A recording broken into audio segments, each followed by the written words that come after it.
से बताया है। चिनुआ अचेबे के लिटरेरी कंट्रीब्यूशंस को क्विकली डिस्कस करते हैं, जिसको आप किसी भी किस्म का कोई क्वेश्चन आए जो किसी अफ्रीकन राइटर के बारे में हो, नाइजीरियन राइटर के बारे में हो, या ओवरऑल अफ्रीकन या overall post colonial frame of work में अगर पूछा जाए तो हम उसको रेफर कर सकते हैं।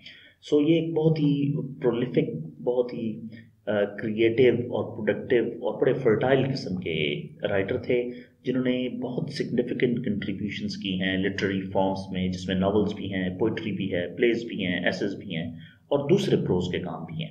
तो इसका एक ब्रीफ ओवरव्यू लेते हैं। तो इनके नॉवेल्स में 1958 में जो इनका डेब्यू नॉवल है थिंग्स फॉल अपार्ट, ये सर्रेफेरिस्त है।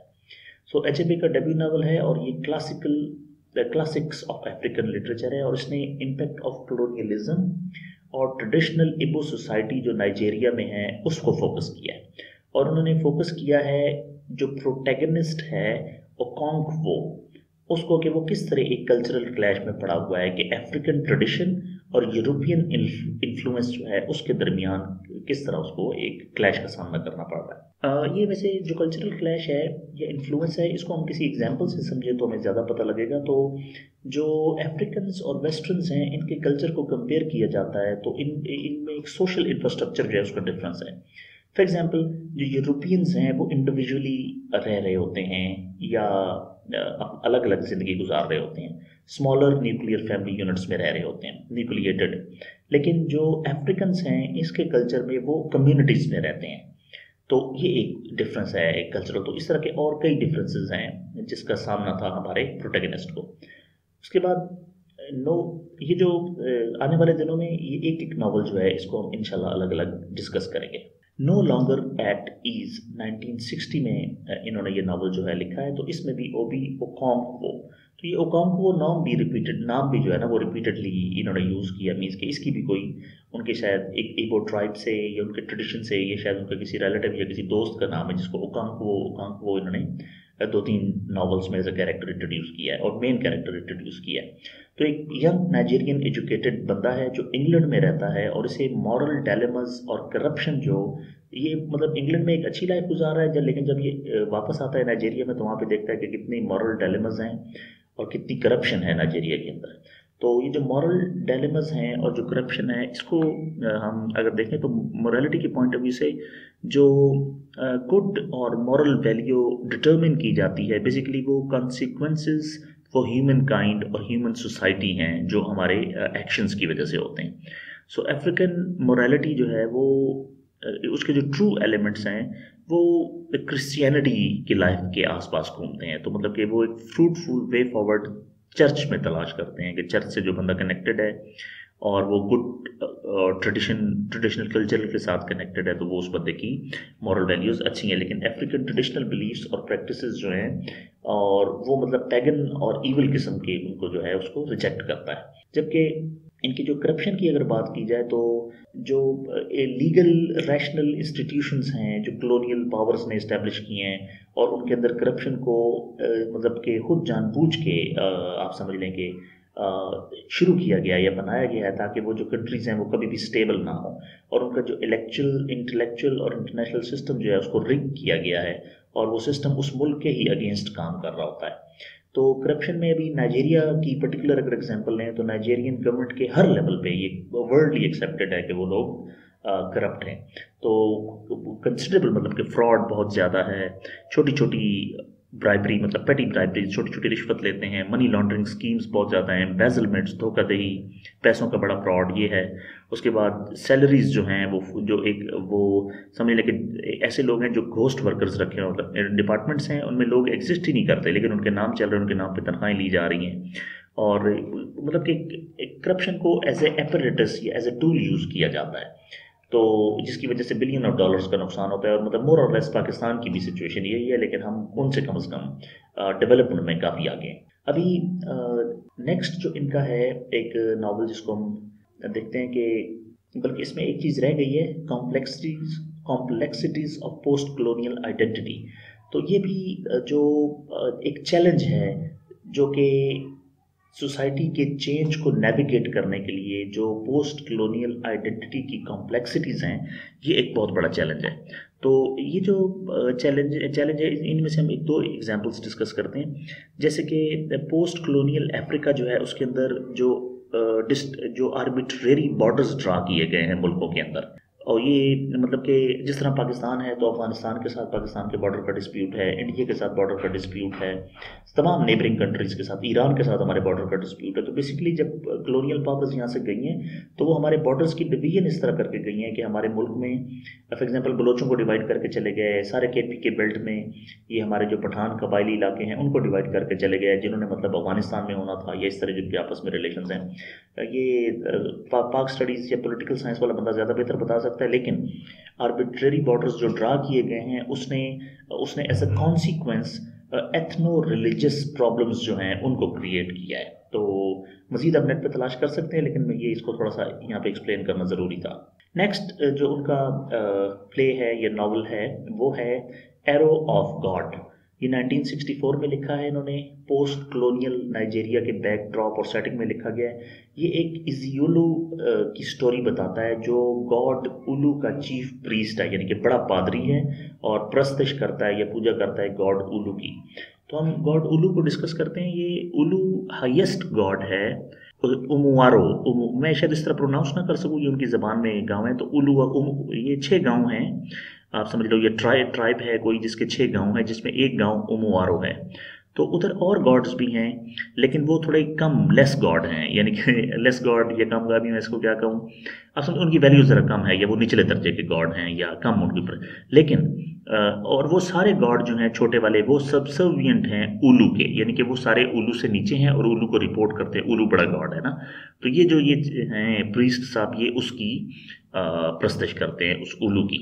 और वो जो 6 गांव हैं उनमें एक 6 विलेजेस में एक है उमुअचला, शायद मैं सही प्रोनाउंस ना कर सकूं, लेकिन उमुअचला, एक है उमोनियोरा, एक है उमुआगू, एक है उमिजीनी, एक है उमुगुवुगुवुगुवु, इस तरह कुछ है इसका नाम, और एक है इजीजू।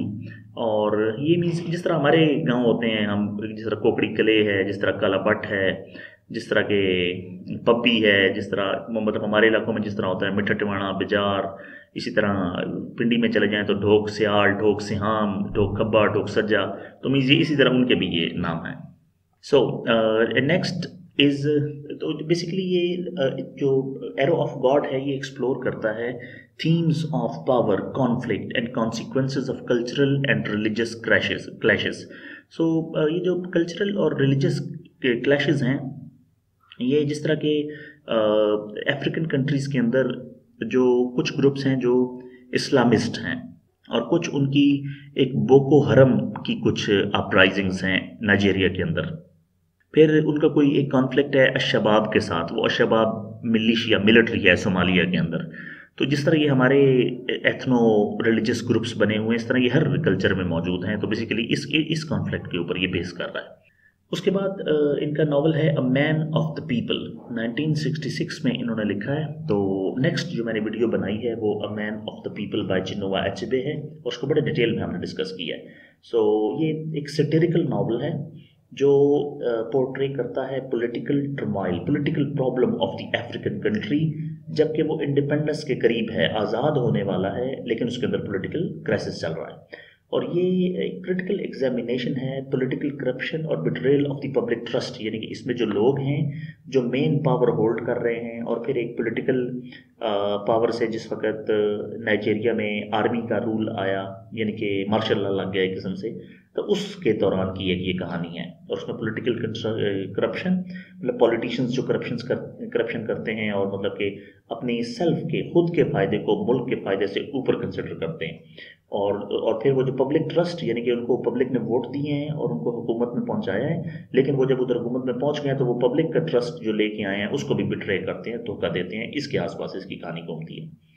सो next is Anthills of the Savannah, 1987 में ये लिखा गया है। सो एचेबे's लेटर नावल है, और ये एग्जामिन करता है पॉलिटिकल करप्शन और एब्यूज ऑफ पावर। एक फिक्शनल स्टेट है, मतलब कि एक स्टेट जो एग्जिस्ट नहीं करती अफ्रीका में, लेकिन उन्होंने उसकी एक एग्जाम्पल दे के फिक्शनली, तो इन्होंने नरेट किया है कि 3 दोस्त हैं जो एंटेंगल्ड हैं, फंस गए हैं, जो उस वक़्त उनके मुल्क के सियासी हालात हैं, उनकी ज़िंदगियाँ उसके नज़र हो गई हैं। तो इसके आसपास एंट हिल्स ऑफ दी सवाना 19, तो ये जो नाम है मैक्सिमम उन्होंने सिंबोलिज्म के तौर पे लिए हैं। पोइट्री में इनका एक वर्क सिलेक्ट किया मैंने, वो जी beware soul brother and other points, 1971 में इन्होंने इसको पब्लिश किया है। सो एचेबिस की जो पोइट्री की कलेक्शन है, इसने भी डिफरेंट थीम्स को एड्रेस किया है, जिसमें again impact of colonialisation, cultural identity, social justice, ये जो मेन कीवर्ड्स हैं इनको हमने वन बाय वन ऊपर एक्सप्लेन किया हुआ है। और ये जो पोइम्स हैं इनकी ये रिफ्लेक्ट करती हैं कि किस तरह उन्होंने खुद को, चिनुआ अचेबे ने खुद को पॉलिटिकल और सोशल इश्यूज के साथ किस तरह एंगेज किया है और कैसे उन इश्यूज को राइटिंग में लेके आके पब्लिक के लिए एज ए लिटरेरी पीस छोड़ा है कि वो उससे सीखें, उसको डिस्कस करें और उसका डिस्कोर्स एनालिसिस करें और उसको एकेडेमिया में पढ़ाएं और लोगों को अवेयर करें और इन्फॉर्म करें। और स्पेशली वो जो चाह रहे थे कि अफ्रीकन कल्चर जो है उसको वो बहुत इंपॉर्टेंट है, उसको प्रिजर्व किया जाना चाहिए, बेसिकली ये उसकी कोशिश थी। सो एसेज या नॉन फिक्शन जो इन्होंने काम किया है उसके अंदर पहला 1975 में इन्होंने morning yet on creation day, so ये कलेक्शन ऑफ एसेज है जिसमें लिटरेचर, कल्चर, सोसाइटी, मल्टीपल मतलब इन्होंने टॉपिक्स को टच किया है। और एचएबी बेसिकली रिफ्लेक्ट कर रहे हैं कि एज एन अफ्रीकन राइटर उन्होंने कैसे कलोनियलिज्म को देखा, और वो ये बताना चाह रहे हैं कि स्टोरी टेलिंग कितनी ज़रूरी है, कि हम अपनी आने वाली नस्लों को कैसे बताएंगे या किस तरह बता सकते हैं कि उनके साथ क्या हुआ, वो कितने ग्रेट थे या उनके साथ कितना जुल्म हुआ या उन्होंने कितनी स्ट्रगल की या किन किन मराइल और मुसीबतों पर या परेशानियों से गुजर के उन्होंने ये मुल्क के स्टेज पे पहुंचाया। तो बेसिकली स्टोरी टेलिंग वाली इंपॉर्टेंस को ये लेके चलें। फिर दूसरा इनका काम 1977 में an image of Africa, racism in Conrad's heart of darkness. So ये जोसेफ कोनार्ड ने हार्ट ऑफ डार्कनेस लिखा है।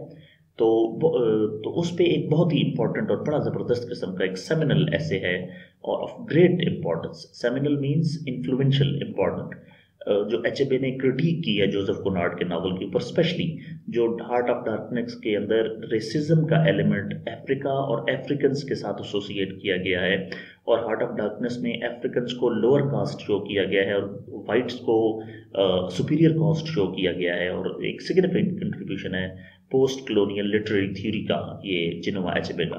तो ये चूंकि अभी जिक्र आ गया है तो हार्ट ऑफ डार्कनेस का मैं थोड़ा सा आपको बताता हूँ कि हार्ट ऑफ डार्कनेस नॉवल जो है वो शो करता है कि जो ब्लैक्स हैं वो किस तरह डोमिनेट किए गए हैं वाइट से। सो वाइट्स डोमिनेटेड दी ब्लैक्स और दे regarded themselves as superior race.